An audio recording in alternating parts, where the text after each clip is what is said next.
Hi there, and thank you for clicking on my video. Um, going to be doing a quick build video. John in the comment section asked, oh, sorry about that. Can you do a Tenet Agendus build? I'm looking at a pure electric dot build with a full armor strip frame. Would like to see how you build it. I personally wouldn't use it as a main source of damage. More of a get off me plasmor shot primary weapon reload tool. Okay, so they want something using the synth set, be able to get some ammo back, but instead of reloading, they want to turn it into something proactive. Fair enough. But having the ability to shred unarmored targets with a dot could be great to have. Riven wise, I was looking at a minus impact as my main focus. Even though with a 60% progenitor and a 90% mod, I can get it to over 80% electric. Anyway, thank you for the content. I've actually done a couple requests, and to be honest, I don't mind doing these if it's especially like a specific mechanic somebody wants to abuse.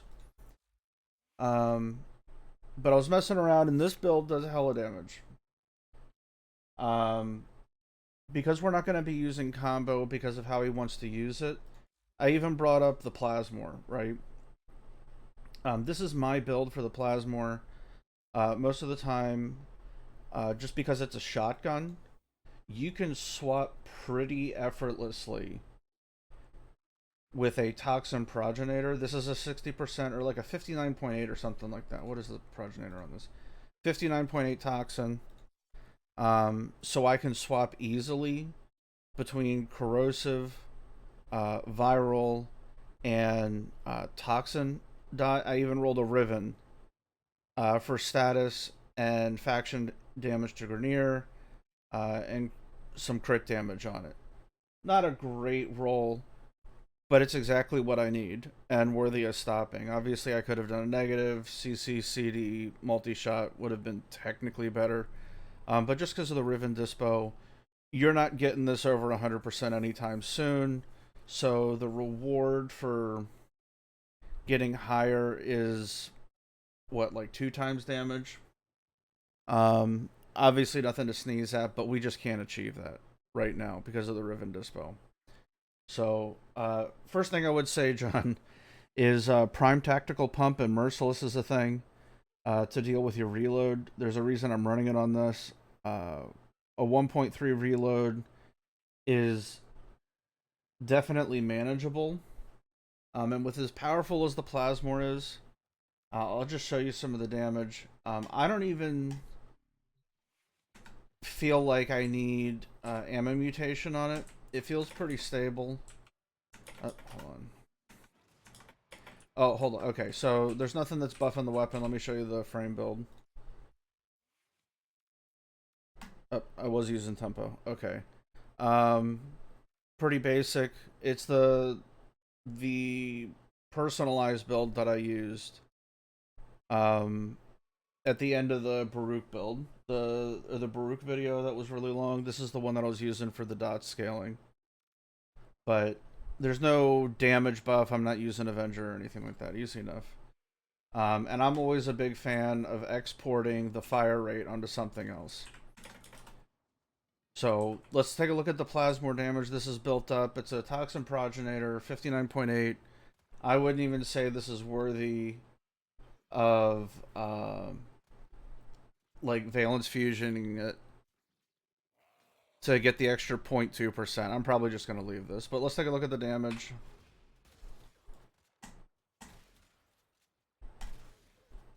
Oh, hold on. You're going to be doing strips, so you're going to be doing viral. One second, one second. Alright, easy enough.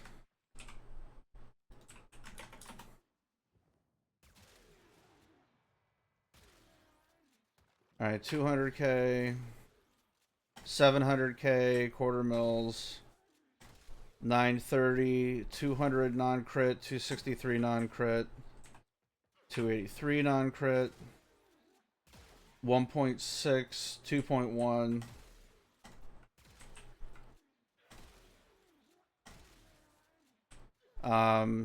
About 2 mil seems to be where it's topping out at. Okay, never mind. 2.6. The weapon is strong.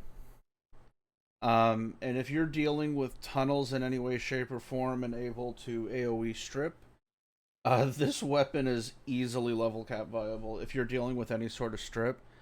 The interaction with mag is particularly potent. And if you don't have a Riven, fire rate would go here.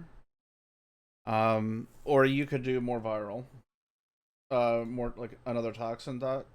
So like a toxin 9090 to get the modded damage higher.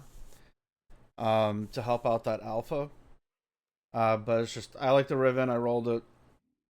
It is what it is. And galvanized acceleration is super helpful in this because otherwise the fall off starts at 18 meters. So galvanized acceleration will actually be giving us a damage boost somewhat regularly, especially once the galvanized stacks kick up. You've got some pretty damn good range on this.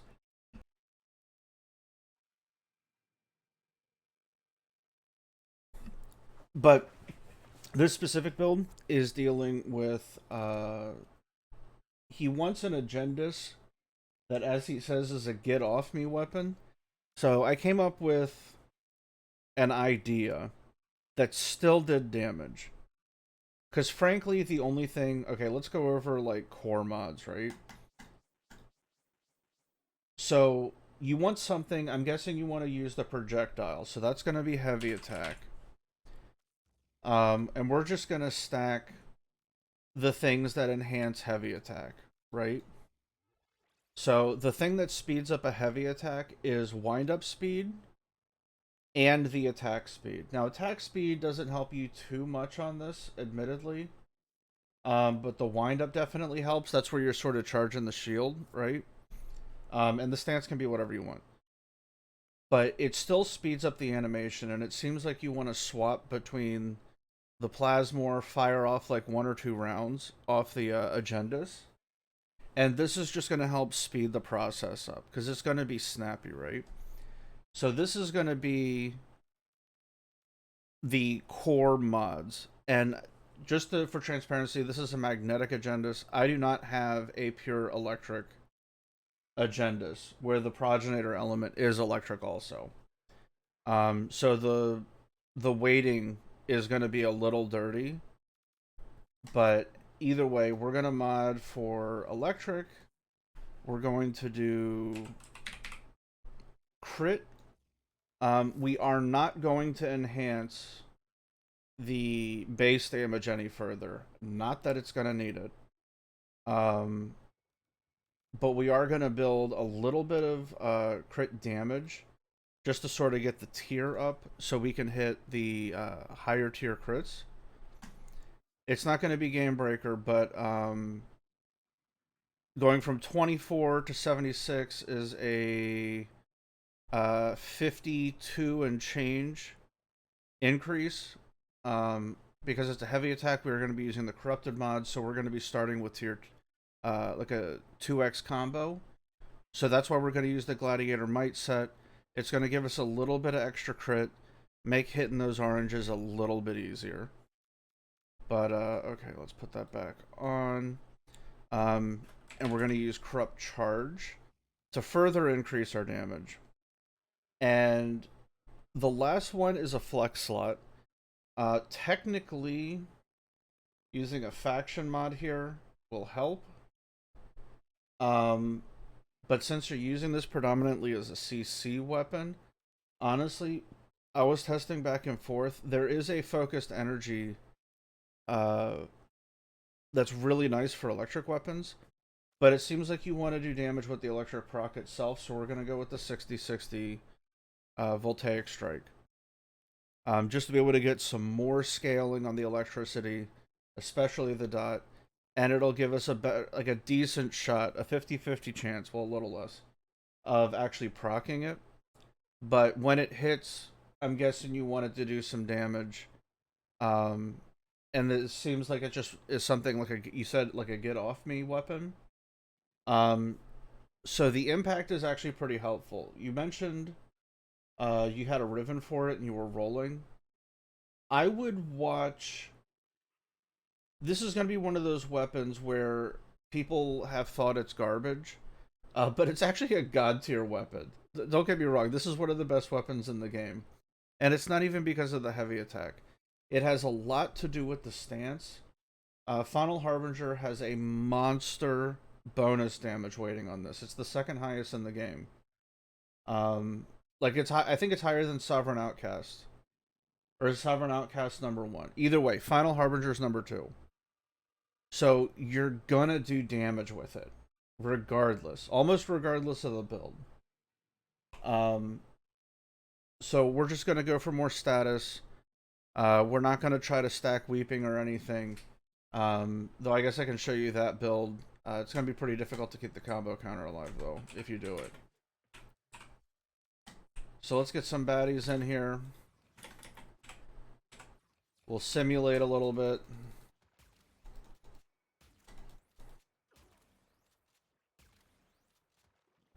Alright, we want to reload.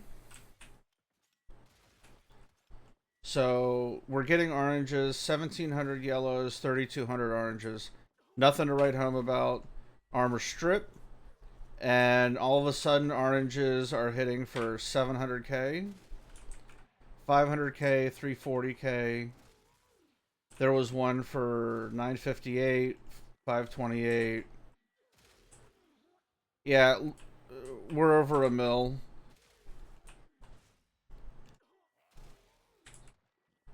Man, let's see if we can get a... Okay, there's an electricity dot. Okay, the electricity dot is a quarter mil. Come on, I need one of you assholes to not die. Okay, hold on. Body shot, body shot. Okay.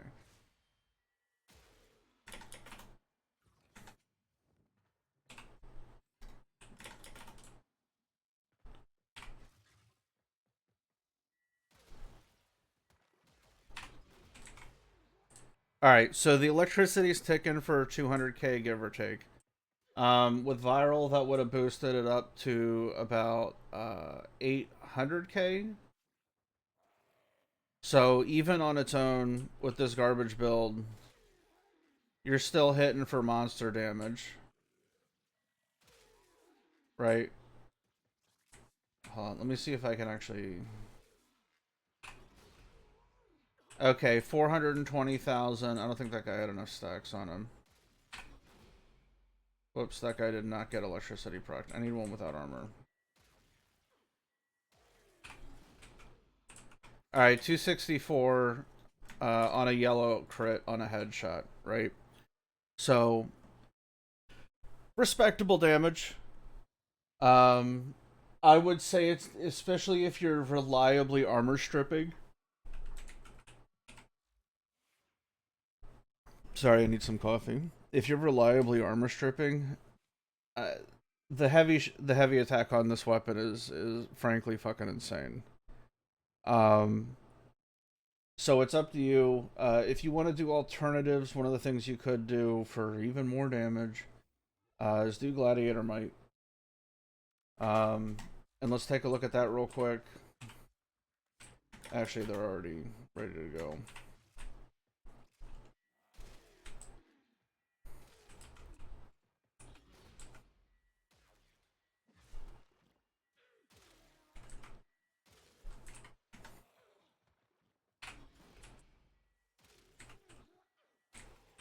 At least more oh, they died. Okay.